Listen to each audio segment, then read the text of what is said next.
post those in the chat.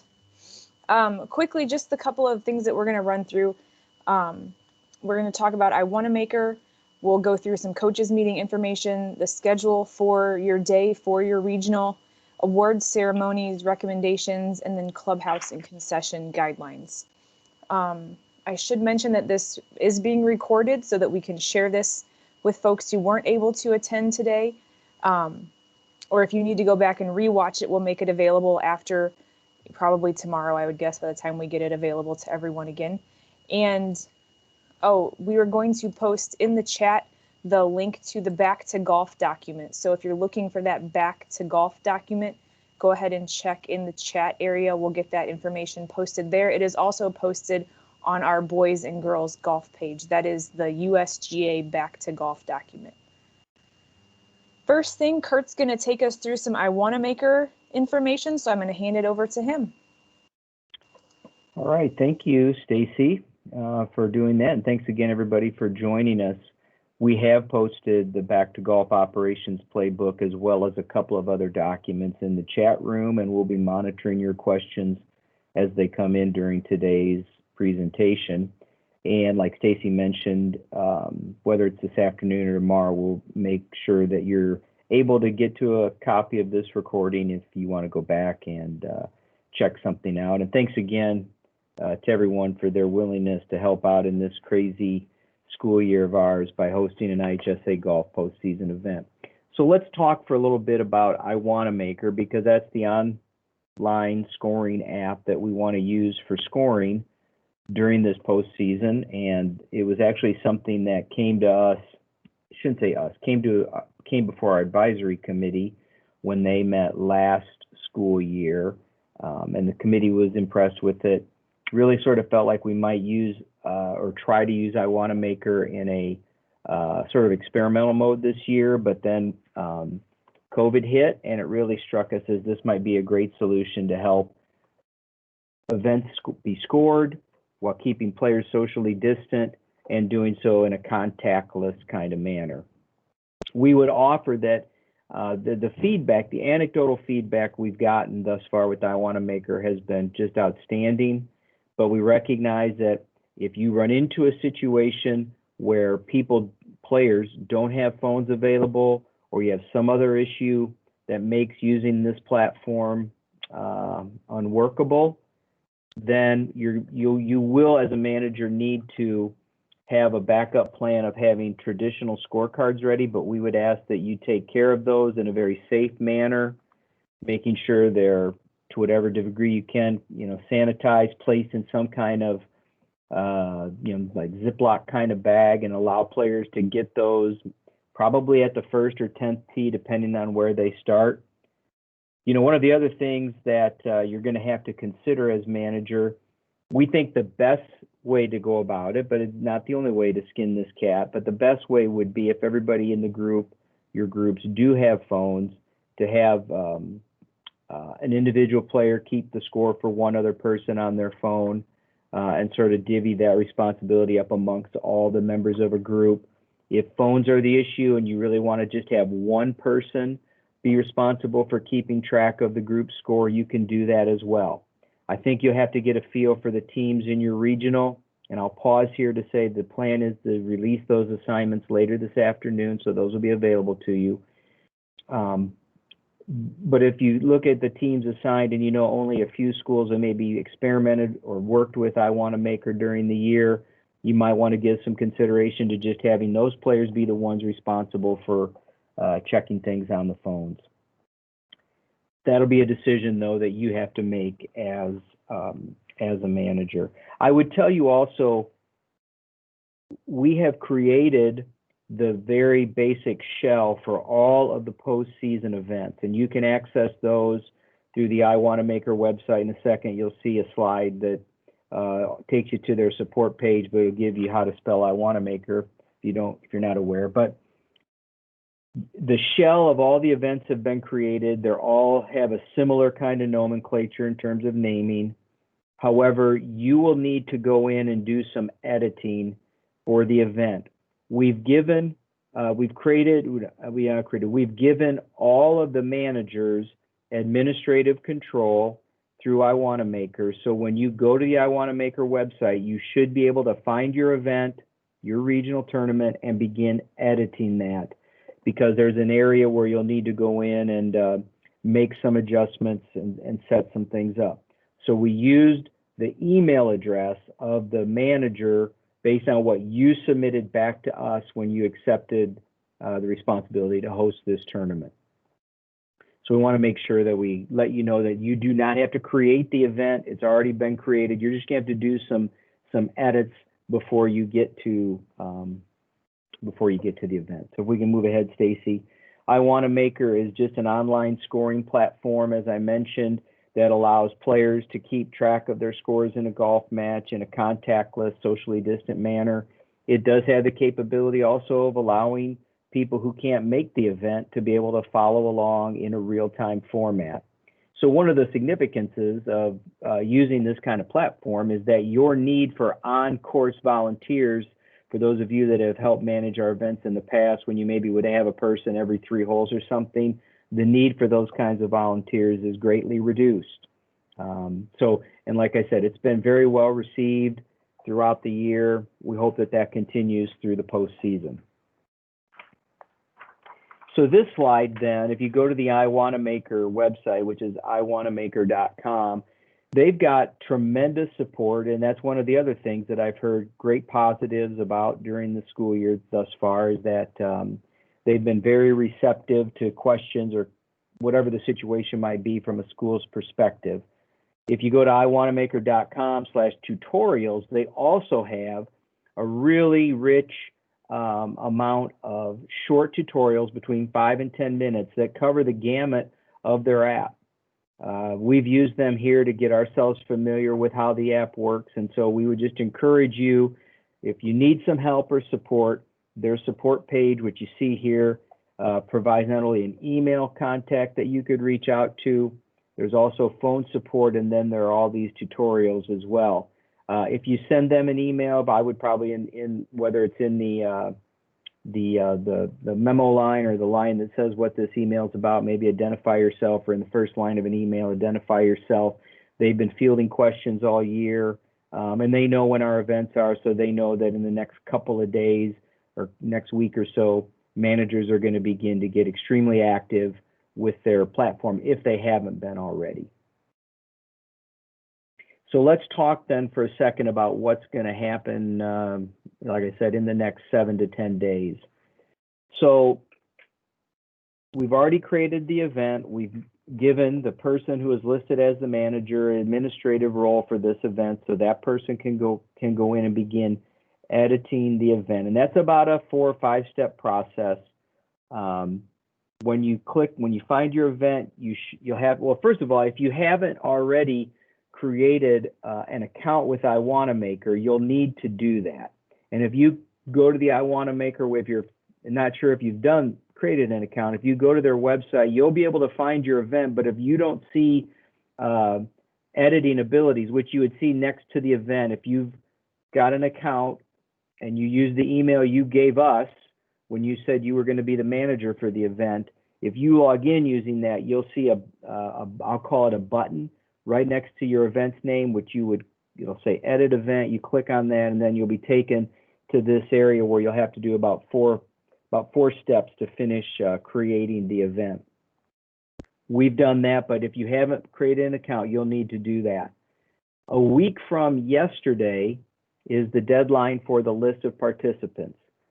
Once that deadline passes, you will then be receiving from us an Excel file for your regional event.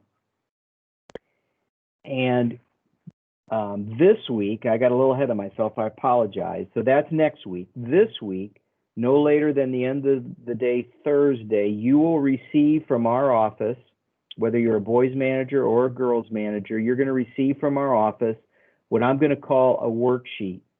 And the worksheet will be tailored for your regional at this moment. And what I mean by that is it's based on the number of teams that have entered and have been assigned to your regional tournament. If that number of teams changes, we'll need to send you a new worksheet. If somebody reaches out to you and says, hey, we're not going to participate now, then you need to contact us so we can, again, get you. We'll have to work with that school that's told you they're not going to participate, but we'll get you eventually the right worksheet that you need. A question is coming, can I give my coach administrative privileges? I believe you can. What I would probably suggest is for you to, I don't know that you can do that until you've created your account. It might be easiest for you to create your account and then give your coach those credentials and allow he or she to log in as you. But if you have questions about how, once you've created your account, you can add someone as an administrator, you're going to need to do that through iWannaMaker. And we talked about how you can reach them. So this week, you're going back to where I was. This week, you're going to get this worksheet that you're going to use to create a copy, a hard copy, if you will, of your pairings. Once you get the list of participants then early next week, your first step will be to look at those and determine the team seeds for your regional. And you'll do that by looking at the averages of the players that each school has submitted, determine who the 4 best averages are for each school, add those together, and that'll give the team its seeding score. And the lowest seeded team, when you've done that math, will be your number 1 seed. The next lowest score is a number 2 seed, etc. Once you've determined the team seeds, you'll then take those teams from the Excel file from one of the tabs, and you'll place that information on another tab in there that tells you, okay, put the number 1 team, boom, in this series of fields, the number 2 seed in this series of fields. And once you've done that for everybody, eventually what'll happen is your pairings will be created. And that's what we see on this slide here is a sample. This is a 12 team. Somebody had a 12 team regional. This is one of the tabs on the worksheet that we'll be sending you. And once you've calculated the team seeds and put them in their right slots, this document will then be created. And this is an important document, and this would probably be the one that I would suggest you either keep open when you're going to do your next step, or print a copy of this out so that when you do your next step, you know exactly who should be playing with who. But the next step would be then to take the outcome of this tab, once it's been finalized, and go to iWannaMaker. You'll be able to pull up your event, and then you're going to be able to manually be able to place. You're going to have to, through iWannaMaker, then you're going to be able to manually create the groups based on this, for example, this worksheet that you would have created using the document we're going to send you later this week. Once you've completed then manually setting up the pairings in iWannaMaker, then all the people assigned to your group would be able to see that, and you would be able to let them know that. And Stacy's going to talk a little bit about how you communicate information here shortly. Now, a couple of things here. First, these documents, regardless of how many teams you have, were created using guidance in this Back to Golf Operations Playbook. And the significance of that is the USGA and the PGA of America has suggested or recommended that the amount of time between playing groups is a little bit greater than maybe we're used to in the past. Again, for COVID, we want to keep people spread out on the course. So these documents are set up so that there are 12 minutes in between each threesome that tees off and 15 minutes between each foursome. Threesomes are the preferred playing group this year, but there'll be instances where groups have to go off in 4. If you've got, for an example, an 8-team regional, the only really way to divide 8 teams up is to have them go off in waves of 4 or groups of 4. If you have a group of 10, a regional with 10 teams, you'll have 2 waves of 3 teams going off, but then you'll have these 4 teams left, so they'll play together. But threesomes will be the playing group of preference. So first of all, just know that the times between groups might be longer than you've used this year, but we want you to use that timing. Secondly, and you can see it here on this example, you're going to want to look horizontally across a sheet like this to let the schools know when they should arrive, because we're going to want you to give schools very specific information about arrival and warm-up. This will not be a normal year, so people coming 3 hours before they play and lounging and, you know, hitting for 2 hours on the range and putting for 45 minutes before they play, that's just not going to be able to happen. So in this example, you would be telling the teams that are teeing off at 8:30 to 9:30, you guys can arrive at 7:30. And you'll have a place to report to. You'll have some time to get your gear out and stretch, and then there'll be a very defined process that you'll give participants. Some can go to the range if you've got one, while others putt. They'll switch after a period of time, and then they'll go play. And about the time they're getting out to go play, you'll be bringing in the next group of schools, again, looking sort of horizontally across on a worksheet like this. Your individuals, just depending on the number that you have, you'll have to just sort of fit in. If you can keep individual players together in groups of individuals, that's great, but that'll be one of the advantages of having threesomes. If you've got a stray individual here or there, you might just have to slide them into a team grouping and let them play with and create a foursome within that mixture of people. Having said all that, there are still going to be some interesting and unusual situations that occur or that you're confronted with when you're putting your pairings together. If that occurs for you, please contact us. We will be happy to help work through that situation with you, but those aren't really going to be known until next week. So that's how you're going to go about setting up your playing groups.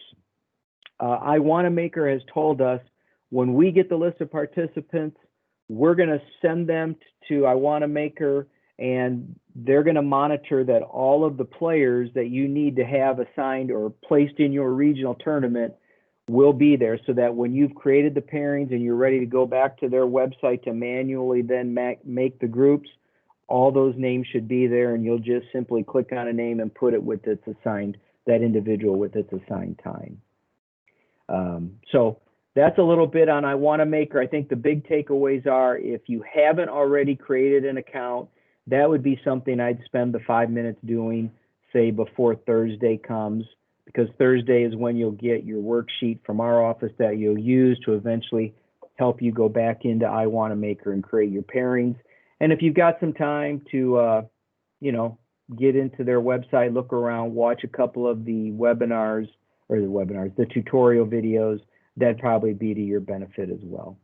So a little bit there on iWanamaker. The number of teams that are anticipated per region, that's a good question. It's going to vary. It's going to vary by class. It's going to vary by gender. What I can tell you is we did not want, and I'm not sure that that's going to happen, so that was a good thing, but we did not want any regional to have more than 80 players. That will still keep no more than 40 on one side of the course or the other, so you'll be able to create that rotational pattern of warm up to play to bring in another group. So the regionals in some cases will be similar in size to what they are in other years, and in other cases they'll be a little bit smaller. Good question. Stacy, before we go, if your regional has 8 teams or fewer and your course wants you to send all groups off the first tee, is that allowed? I guess if that's what they're telling us, I mean, we're not in the position to tell some golf course, no, you got to do it our way.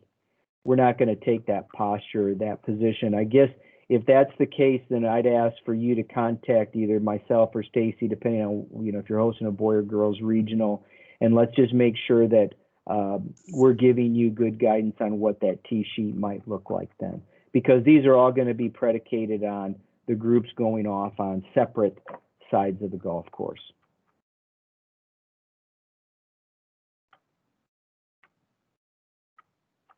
All right. We're going to jump into the coaches meeting here. First recommendation for the coaches meeting would be to schedule this to be held a day or two before your event so that you could set it up virtually. An online platform is certainly what we're recommending as the preferred option. If you're not a tech savvy person, and that's fine, and writing an email is best for you, that's fine as well. We just felt the online platform gives coaches an opportunity to ask you questions as the manager.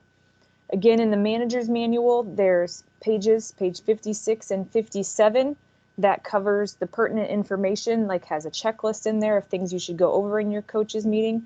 It's also recommended that you review the COVID documents prior to your coaches meeting. And please make sure that you go through information with your coaches about your local rules. That would include bunker, flag stick, hold ball, scoring, course conditions. This is also located in the manual on pages 39 and 40. I believe it's also reviewed on our COVID golf document that you can link to from our homepage, where you go to the tab that says golf. So all of that information is online. Just some important reminders to share that information with your coaches so everyone's on the same page. As Kurt said, prior to the arrival, it's going to be important to establish what time your schools can arrive at your event based on your tee time. And it's also going to be important for them to know where to go once they arrive.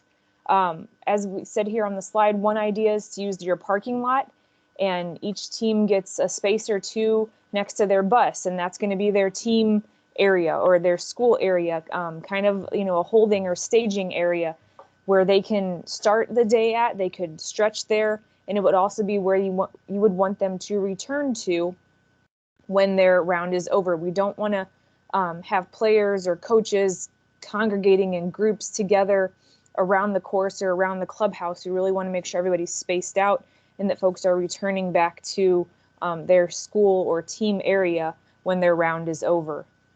So it's going to be a little different this year, not having those galleries form at the end of the round. Please make sure that you let your folks know they can arrive no earlier than 1 hour before the first player's tee time. Again, if you go across that horizontal view of the pairing sheet, that will be very helpful in establishing this time. And it is also important to make sure that the coaches and players know that they cannot enter the designated warm-up area until their time starts. We're recommending that each tee time get 40 minutes of warm-up time. That's 20 minutes putting and chipping and 20 minutes on the range.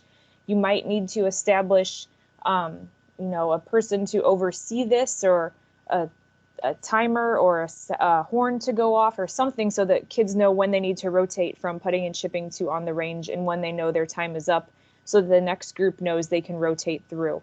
So there will be a little more organization to warm-ups than there have been in the past, and there's probably going to be a need for maybe a couple volunteers in your warm-up area that you hadn't had before, but we're not going to need as many volunteers on the course, so hopefully it's a balancing act there.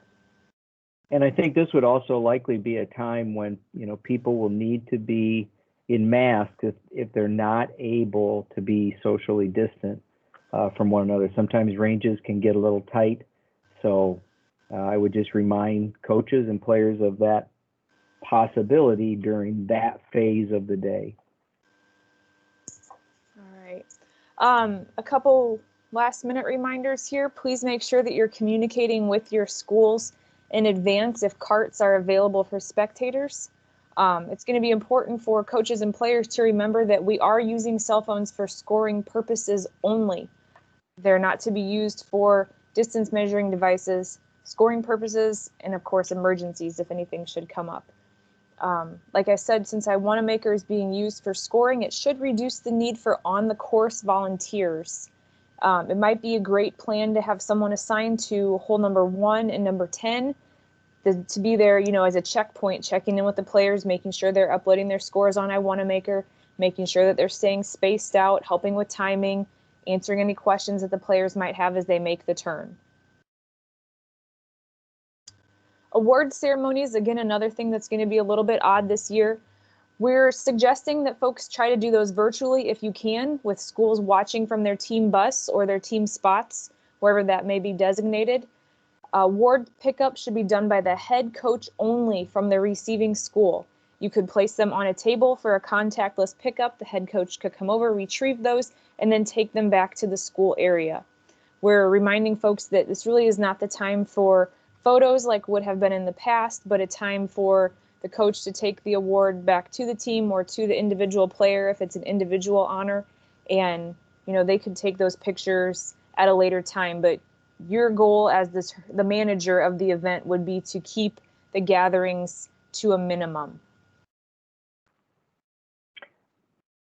Awards, by the way, those Yep. awards, by the way, everybody who's on this call or whoever watches this later, were sent from our award supplier, I believe, today. So you should be receiving those at your school, certainly within a week's time.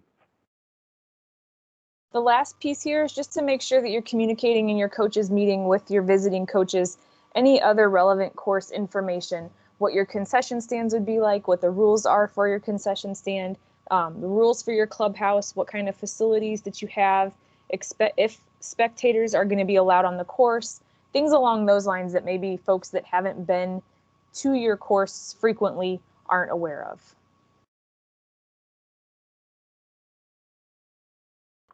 All right. Excellent. What questions does anybody have? I know we've had a few that have come in during the presentation. We've tried to stay on top of those.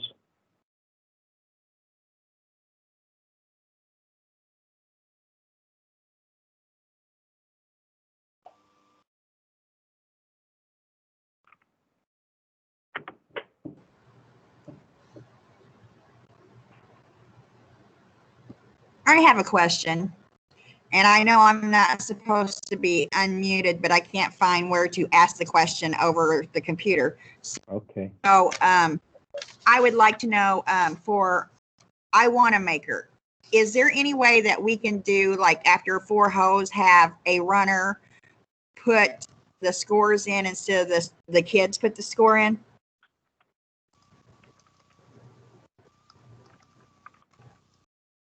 Can you say that again? I'm sorry. Okay, so like we have regular scorecards for the kids, and they report to a reporter after 3 or 4 hoes. Can the reporter just put the scores in the I Want to Maker? I don't know. That'd be a good question for I Want to Maker. I don't think that's how the app works. The information and the general question there is a good one. The information when students enter that, we've been told that it goes into the cloud. There will be times when a student may not have the best cell signal, but when they do get one, then the information that's stored then populates the online scorecard. So I don't know. I don't know, to your question again, if that's something that can be done or not. It would have to be something you'd have to contact I Want to Maker about to see how possible that might be. Okay, and I also have another question for you. Okay. So with I Want to Maker, what is there? I'm concerned about parents, because if the kids are getting their phones out to do the I Want to Maker, we have, and it's very sad to say, but there are some parents out there that want to help their daughters or their sons when they're playing golf and shouldn't. But what happens when the girl gets a text and says, you're going too steep into the ball? Are we ensuring that this is going to happen by using this app, or are we just going to, I see problems using this app.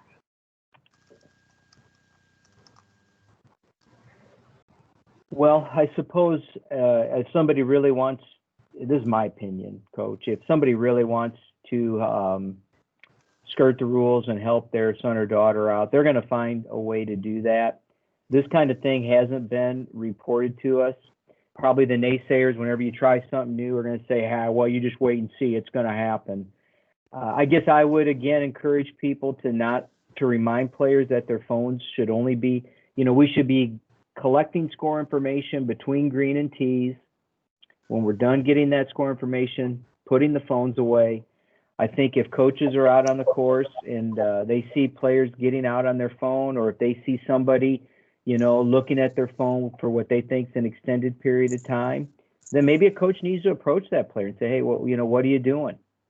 And if that's uncomfortable for a coach to say that to somebody else's player, then maybe they need to work with that particular coach and say, hey, I think your player is perhaps getting some information on their phone. I'd like you to go look at it. And, as a coach, we need to be respectful of that and say, okay, well, let me go see what I can find out. But certainly as we open up the opportunity for technology to be used, we're going to have to work through these kinds of situations. But in our opinion, this is a better situation than using the traditional scoring, methodology we have in the past. But it's a good question and something in the end we'll have to monitor. Oh, well, I thank you for the answering that correctly for me, because I think it's a good app too, but I was just wondering what you thought about the other part of it. Now I have just one more question for you. Now, I know it's during the COVID, so how important is pace of play for this company? You're breaking up. You're breaking up on me, Coach.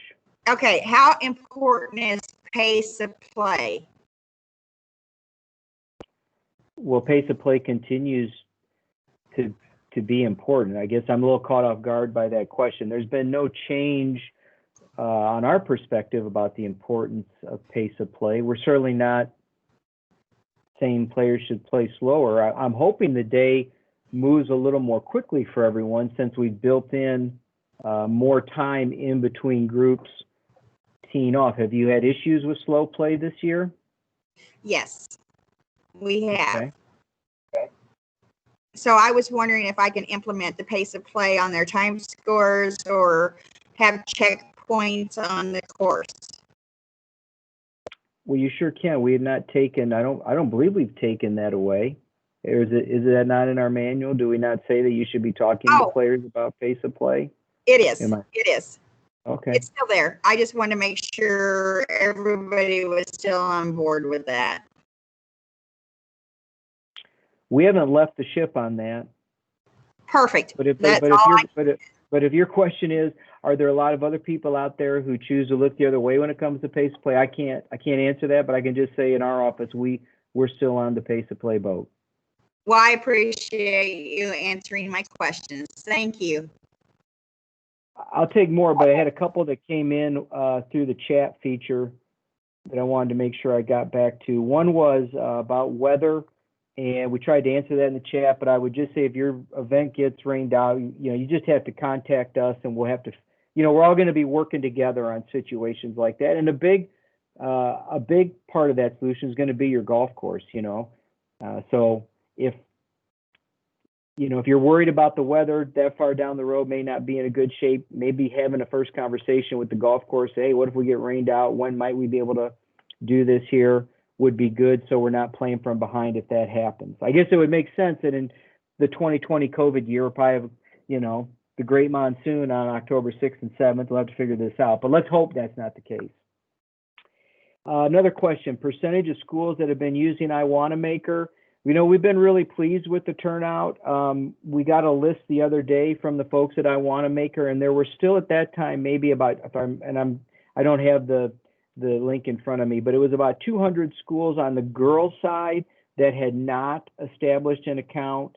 And I think in girls golf, there's probably around 500 schools or so that play. I think on the boys' side, if I remember correctly, the number was more like about 140, 150, and there are a few more boys' schools that play. So, it was 60 to 70% of the schools playing boys golf have at least created an account. How much they've been using it, I'm not sure. But again, it seems like we're hearing about more schools using it than not. And we're happy with that because it's hopefully going to make your day when you host the regional go more smoothly. Just seeing if there's anything else that's come in. So no, I don't know that I see anything.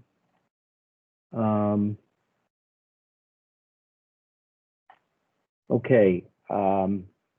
Any other questions that you folks can think of? I'm still here. Stacy's still here. We'll be happy to answer them. Otherwise, like I said, be on the lookout for some emails. You know, here's what's really going to be interesting about reporting results. We're going to get, if you're using iWannaMaker, when you close the round, you're going to have what's our equivalent of a winner's report on their website. And then our IT folks are working with their folks. We're going to get that information sent to us, and we're going to be able to just post it on our website. So I don't believe at this time the plan is for you to have to duplicate that effort in creating a winner's report for us. We're going to be able to grab that information from iWannaMaker.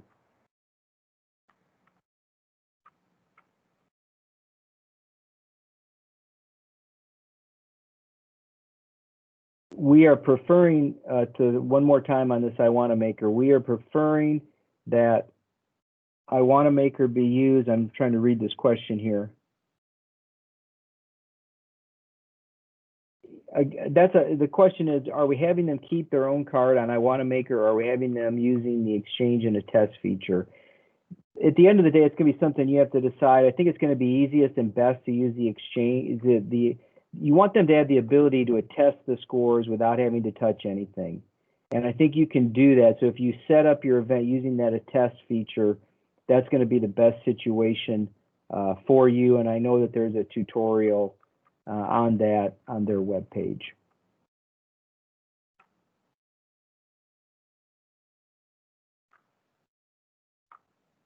I'm not seeing anything on our website. I tried to review that about sectional golf tournament. There's a question coming in. Is there going to be sectionals?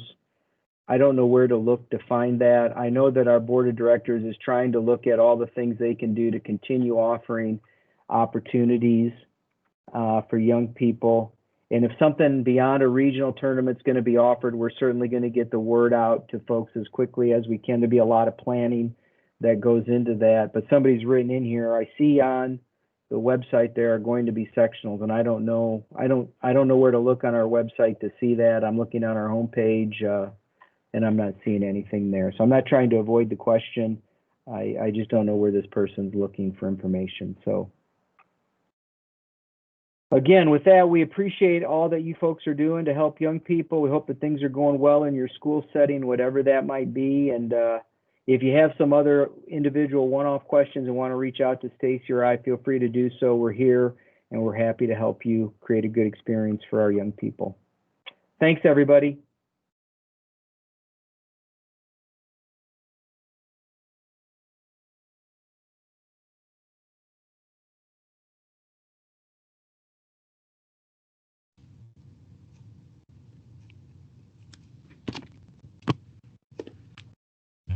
Stacy, this is Mike Apshist.